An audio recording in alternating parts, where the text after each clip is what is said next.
Çocuklar bak bize dua edin, tamam mı? Bu akşam Kadir Gecesi'ydi, biliyorsunuz. Bismillah oraya yaz. خير وينك هي عم بينك مهاتما جوز بويكو هم زارو كيف خوش بدين ومشتي صور هاي زاتن ويادي باش شكل بوي زارو كاتي هني ولم كي حيد مكنا وكم بوي كيف واوري ان شاء الله تعالى وزمر دعاء بكين كوابي بس مش ده بدي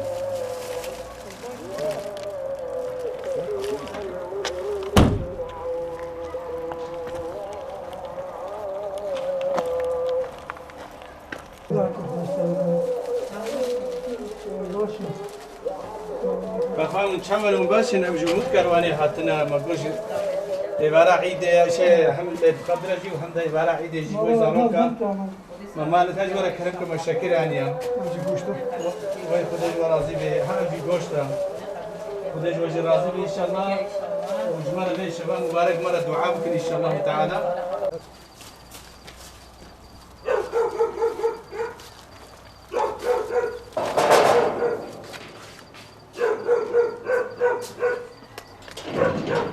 السلام عليكم. شو كرواني هاتنا جيبوني في شيء محمد شبكة مدلعة شو نسوي هناك مجموعة أوبانيا شو شكل عيدة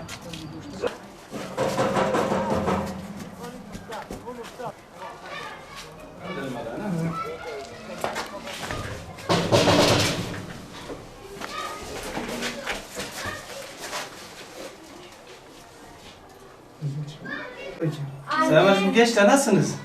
İyisiniz inşallah. Bak biz Umut Karvan'dan gelmişiz. Size hem bayram için şeker getirmişiz. Bir de et getirmiş. Annen evdedir. Evet. Al gençler. Hoş geldiniz. Vay hoş bulduk. Bize dua edin. Bu akşamki dua makbuldur inşallah.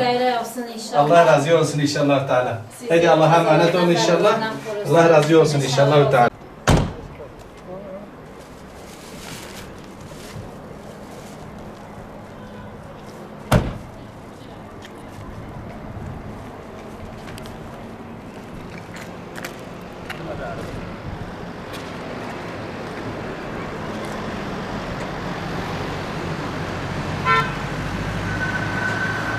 Euzubillahimineşşeytanirracim. Bismillahirrahmanirrahim. Biz Siirt Umut Kervanı olarak bu hem mübarek gecenin ki Kadir Gecesi'yle o hayırdan dolayı bugün yetim, fakir ve muhtaçlara biz yardım verdik. Bizim özellikle bu geceye dağıttığımız yardım içerisinde kırmızı et, artı bayramlık için işte şeker, lokum, bir de kolay şekilde biz fakirlerimize dağıttık.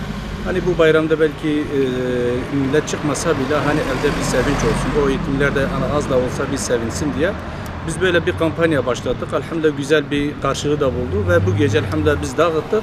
Bugün biliyorsunuz Kadir Gecesi'dir ve bu hayırdan mahrum kalmamamız için özellikle bu geceyi seçtik. Çünkü bu hayrın bugünkü yapılan birini binle çarptığını, yani binle hayır karşılığı olarak bunu biliyoruz. Ondan dolayı özellikle bize bu konuda yardım edenleri de bu hayırda daha fazla katkı olsun diye biz de bu şekilde biz dağıttık. Hayır yapanlara Allah hayırlarını kat yapsın. Allah razı olsun. Esselamu Aleyküm ve Rahmetullahi ve Berekatuhu.